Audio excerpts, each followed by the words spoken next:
O STF deveria ser uma corte constitucional e pronto, acabou. Ela se tornou uma corte política, né? A ideia do impeachment, eu acredito, é para poder mandar um recado muito simples de que esses ministros não são intocáveis. Aliás, Vilela, eu ainda tô com seus vídeos comprometedores, né? Então você não pode nunca mais falar mal de mim. Nicolas, quero te fazer uma pergunta em relação a abusos do Poder Judiciário, especialmente de cortes superiores, né? Ele nunca vai fazer isso, porque eu nunca vou debater, não vou ficar dando palco para quem é irrelevante. Agora, o que eu acredito é que... Cara de pastel de flango. Chama de Mindal.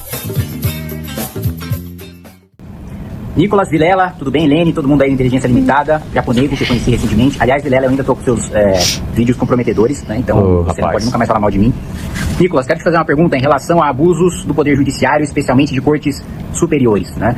Eu vejo muita gente falando em impeachment de ministros do Supremo, o que de fato, né, você responsabilizar ministros que cometeram crime de responsabilidade é o correto, né, com instituições que estejam funcionando, o que infelizmente não é o caso das nossas, mas estruturalmente resolver o problema, isso não resolve, porque o grande problema não é a composição atual do Supremo, não são ministros individualmente agora, mas os próprios superpoderes que, independentemente de quem esteja lá, o Supremo terá.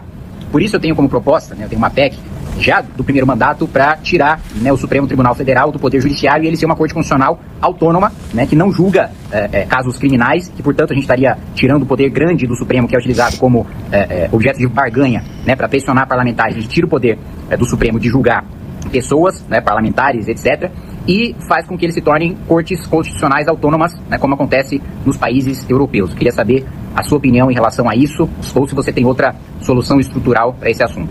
Valeu, Kim. Gostei da pergunta e concordo de que o problema é muito mais profundo, né, do que simplesmente um impeachment. A ideia do impeachment, eu acredito, é para poder mandar um recado muito simples de que esses ministros não são intocáveis. Então, assim, nunca se houve no Congresso Nacional pautar um pedido de impeachment de algum ministro do STF. Então, quando você consegue ter esse instrumento efetivado, você está colocando um freio e um sobrepeso, um peso e um contrapeso naquilo. Não é à toa que tem esse instituto na Constituição, porque te dá a condição de você fazer isso, e com um intuito, de olha, por mais que, por exemplo, saia o ministro Alexandre de Moraes e o Lula tem que indicar outro, mas seja um outro indicado, você concorda comigo que aquela corte fica, poxa, eu não vou fazer a mesma coisa, que se eu fizer vai ter punição pra mim. O que hoje não acontece é que não há nenhum tipo de punição pra nenhum tipo de medidas, como por exemplo o Kim citou, do tipo, não, o cara sobrepõe ali os seus poderes constitucionais, o cara, enfim, faz ilegalidades ali jurídicas e nada acontece com ele, porque ele é o último poder, né? Ele é a última instância. Então sim, eu acho que de fato também o STF deveria ser uma corte constitucional e pronto, acabou. Ela se tornou uma corte política, né? Você percebe aí o Barroso dando opiniões políticas, derrotamos o bolsonarismo, perdeu o Mané, o Alexandre de Moraes falando fora dos autos, o Mar Mendes falando que o Lula só chegou lá graças ao STF. Assim, é uma loucura, cara, que virou o STF e por conta, obviamente, dessa interferência da política junto ao judiciário. E em relação ao que está acontecendo agora, né? O Monark e outras contas voltaram a ser liberadas. Você entendeu direito o que está acontecendo? Você concorda com isso? Cara, aí que tá, não. Eu concordo de ter as contas retornadas, obviamente, do Monark. Sem entender direito por que foi. Agora, eu não sei também por que tá acontecendo tudo isso, assim, de retornar conta, enfim, de ter... Talvez ele tá querendo dar uma sinalização de que as coisas estão normais aqui no Brasil, porque o pessoal da Corte Interamericana de Direitos Humanos tá aqui. Eu não sei, cara. Agora, não é por bondade, não é porque Alexandre de Moraes acordou... Mudou de ideia. Quer saber, o Monark tem que ter suas contas voltadas. Os caras não dão ponto sem nó, não. Entendi. Pode ter certeza disso. Outra pergunta aí de Jones Manuel, que já pediu várias vezes para debater contigo aí. Salve Vilela, todo mundo do Inteligência Limitada. Uma pergunta direta e reta para o deputado Nicolas Ferreira. Ano passado explodiu o debate sobre o fim da escala 6x1. Tema fundamental para toda a classe trabalhadora que não aguenta mais essa jornada de trabalho absurda, exaustiva, desumana. Deputado e toda a direita brasileira foram contra. E aqui eu não quero demagogia, né? O projeto da Erika Hilton é bom ou ruim, a questão é a pauta. Fim da escala 6x1. Você vai olhar no G20, as maiores economias do mundo, o Brasil tem uma das maiores jornadas de trabalho do mundo inteiro. Até a nível da América do Sul, o Chile está reduzindo a jornada de trabalho, Venezuela tem jornada de trabalho menor que o Brasil, Colômbia tem jornada de trabalho menor que o Brasil, o México está debatendo jornada de trabalho menor que o Brasil, o Canadá tem jornada de trabalho menor que o Brasil, enfim, diversas economias do mundo, diversos países do mundo têm jornada de trabalho menor que a brasileira. E aí, deputado, duas coisas. Por que você é contra a classe trabalhadora? Por que você não quer o fim da escala 6x1? E a segunda questão, deputado, vamos debater? Eu e você, aceite debater comigo o fim da escala 6x1. Eu quero provar para toda a classe trabalhadora que é necessário e é possível e é urgente acabar com essa escala desumana de trabalho. Ele nunca vai fazer isso, porque eu nunca vou debater, não vou ficar dando palco para quem é irrelevante. Agora, o que eu acredito é que, respondendo a sua pergunta, qual é o nome dele? Jones. É de que eu não tenho nenhuma declaração que eu sou contra o fim da escala 6x1. O que eu disse é que o contra o trabalhador. Eu simplesmente deixei bem claro de que existem pontos que devem ser discutidos. E pra mim não pode ser as coisas simplesmente eu sou a favor, sou contra, e quem é contra a classe trabalhadora. No outro dia, a Erika Hilton deu uma entrevista, a pessoa perguntou pra ela, ei, qual que é o impacto socioeconômico disso? Você fez algum estudo? Ela falou, não fiz. Então, pera lá. O próprio projeto tinha um erro material, assim, de que colocava lá 6 vezes 6, colocava, eu acho que era 32, e enfim. Um crasso, assim. Era nesse nível. E principalmente de que não estabelecia a questão, como é que é, gente?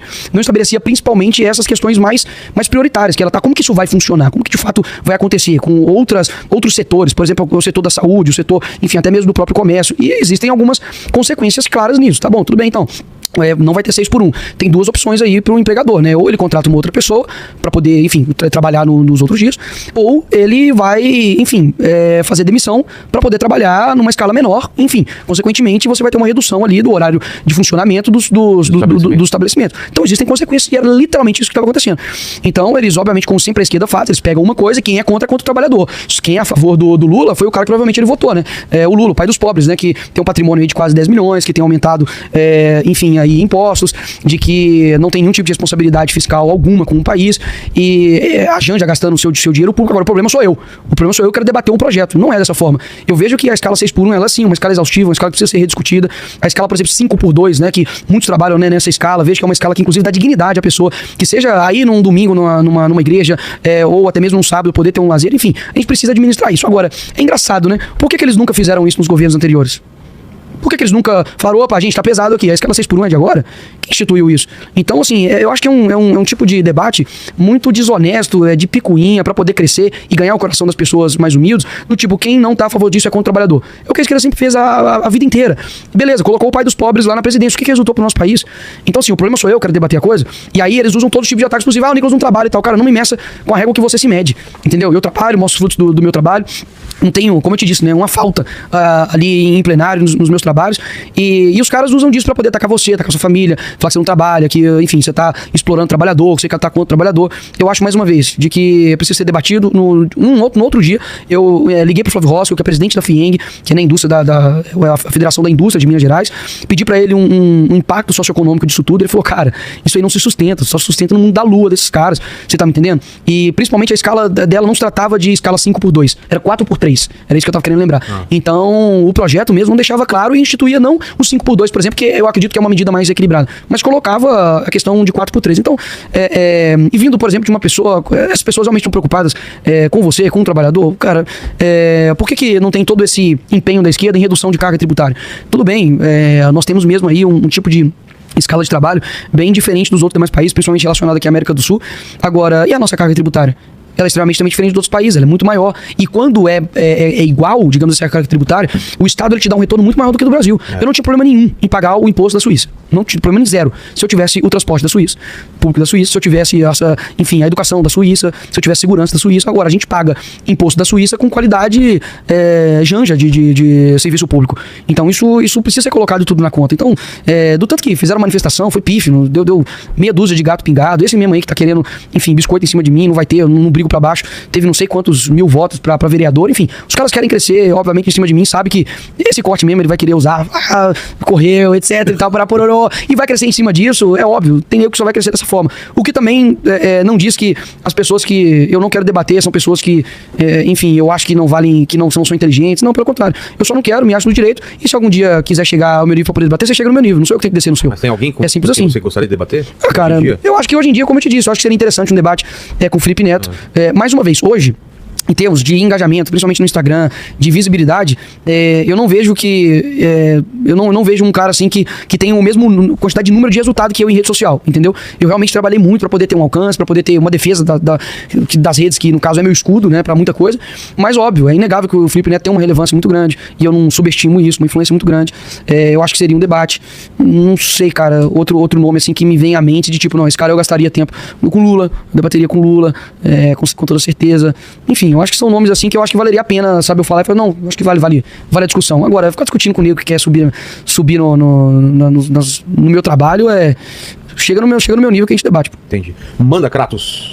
Bom, vamos lá, tem uma pergunta aqui do Fábio Vale, que ele tá lembrando um episódio que você foi condenado por transfobia contra a deputada Duda Salabert. Ele gostaria que você comentasse um pouco sobre. Fui condenado porque eu chamei um homem de homem. Imagina, eu chegar dentro da cadeia, eu falo assim, qual crime que você pegou? O cara, tráfico. E você? Ah, latrocínio, hein? Aí você, roubei um banco. E você? Não, chamei um homem de homem. O cara falou, caramba, mano, isso é perigoso mesmo, hein?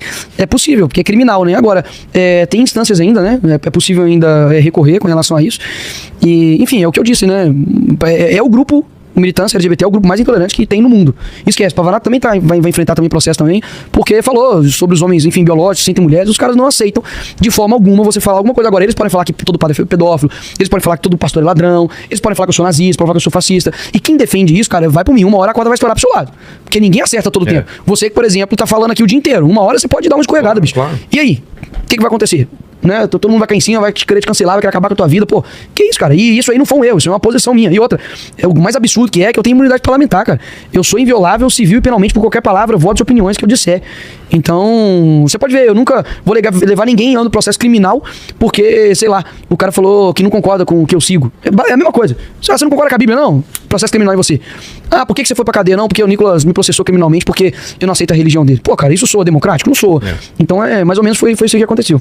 As pessoas que defendem o direito dos LGBTs e tudo mais, quando querem te atacar, vão exatamente no ponto de te ofender, me chamando de viado. Exato. Se isso é uma... Pega aí os meus tweets antigos aí. Se isso é uma... Que o pessoal me zoou. Eles estão querendo ofender você com isso, então eu não entendo esse pensamento. Cara, é a homofobia do bem, né? Assim, eles não têm nada pra me atacar. Eles não podem me chamar de corrupto. Eles não podem falar que eu fui pego na lista do Odebrecht. Mas como isso pode ser eles um não insulto se não é um insulto? Então eu entendo porque querem te atacar com isso. Porque eles utilizam as coisas ao seu bel prazer. Eles Um branco chama um negro de capitão do mato, ou seja, ele pode ofender o cara. O racismo do bem, não importa. Então, assim, não é que ele rejeita o preconceito. Ele utiliza isso ao bel prazer dele. Porque se for, você deixa de ser uma pessoa e basta ser, cara, e vira um inimigo a ser combatido. Nós estamos tendo recorde de morte de LGBT no Brasil, tá? Durante o governo Lula. Eles estão caladinhos, estão pianinhos. Então, assim, é uma indignação seletiva. Eles utilizam essa carta de chamar o outro de viado, de gay.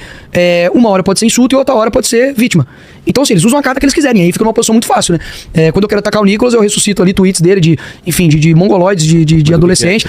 Cara, tem uns que eu falo sobre a Miley Cyrus. Tipo, tem uns que eu falo que eu vou cantar One Direction. Tem uns que eu falo, tô sem crédito de amor e boto umas carinhas tristes. Cara, eu quero ver Friends a tarde inteira. Aí os caras, viado, bicha, que não sei o quê. Atingir com isso. Assim, e eu fiz zoeira com isso, cara, obviamente. Assim, agora, a minha tranquilidade nisso, Vilela, é que os meus tweets antigos são tweets antigos de adolescente mongoloide. Se você pega tweet antigo do Felipe Neto, dos humoristas aí, é racismo, é nazismo, é pedofilia. Então, assim, os meus tweets antigos, meu amigo, eu tô tranquilo. Vocês que não deveriam estar com seus tweets antigos, entendeu? Fiz zoeira com relação a isso. Zoei lá que eu tava cantando One Direction, Miley Cyrus. Cara, qual a chance de eu cair em pilha de... Mas você gosta de One Direction, cara? Fala a verdade. Cara, eu gosto do uma Wux do One Direction. You and me, gotta roll on a history. É bem maneiro essa musiquinha, cara. Olha lá, ó. Eu amo que me chamem de Nick. Que porra é Nick? Amo com Nick de Nicholas, pô. Amo quando o tênis fica cheio de água, aí fica assim, quack, amo. Pô, essa daí eu tenho uma explicação que, enfim, eu falo daqui a pouco, mas quem acreditar, acredita. Quem não acreditar, acredita. Me bate no liquidificador, me chama de milkshake.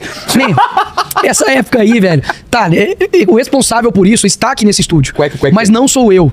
A molecagem do seu amigo de quinta série pode dar nisso aí, ó. Ele não quer imaginar que eu ia virar o deputado, etc. Aí ele entrou no meu Twitter e jogou isso aí, cara. Olha isso, velho. Amo quando o tênis fica cheio d'água. Aí fica assim, quack. Quem escreveu isso? Mano, o meu amigo, velho, que tá aqui, bicho. É sério? Não, eu tenho como provar que uma menina que até, tipo, estudou com a gente, velho. Ela mandou aqui, não, vou mostrar o direct aqui, ó. Quando o tênis fica cheio d'água. Não, vou mostrar o direct. Olha isso aqui, cara. Olha lá. E o meu apelido era Nick Maluco. Ela mandou, imagina quando viralizar o apelido do Nick Maluco. Aí eu falei, foi o André que fez isso a ela. Eu lembro disso. Na hora que eu li, eu imaginei que tinha sido o André. Eu lembro dele fazendo isso. O pior é aquele que o André pede leite pro Nescau. Na moral, pegou muito mal. Ou seja, a quinta série do homem, velho. Pode te ferrar, você aí que é adolescente. Não faça merda, vai que você vire. Entendeu? Isso vai cair na internet. Vai ser cobrado depois. Enfim, cara, é capaz, eu não sei, cara. Eu tenho as manhas de colocar isso num discurso um dia. 2012, Por fim, o Nick assumiu. Um abraço a todos. Mas é isso, cara. Isso rolou. E assim, como você disse, os caras ficaram citando isso, assim, zoando e tal, não sei o quê, sai do armário. Sendo que eu tô, cara, vocês estão querendo me atacar, me chamando de gay, de viado, de um cara que nem é isso. E qual é o problema? Não tem o menor problema. Ou seja, essa é a galerinha aí do amor, a galerinha que, enfim, que ama ficar arrotando virtude aí. O que você achou das declarações de Nicolas sobre o STF? E sobre as perguntas feitas pelo deputado Kim Kataguiri e pelo Jones Manuel? As respostas de Nicolas para essas perguntas foram contundentes. Você concorda com o fim da escala de trabalho 6x1? Deixe a sua opinião nos comentários, curta o vídeo e se inscreva no canal. Até a próxima.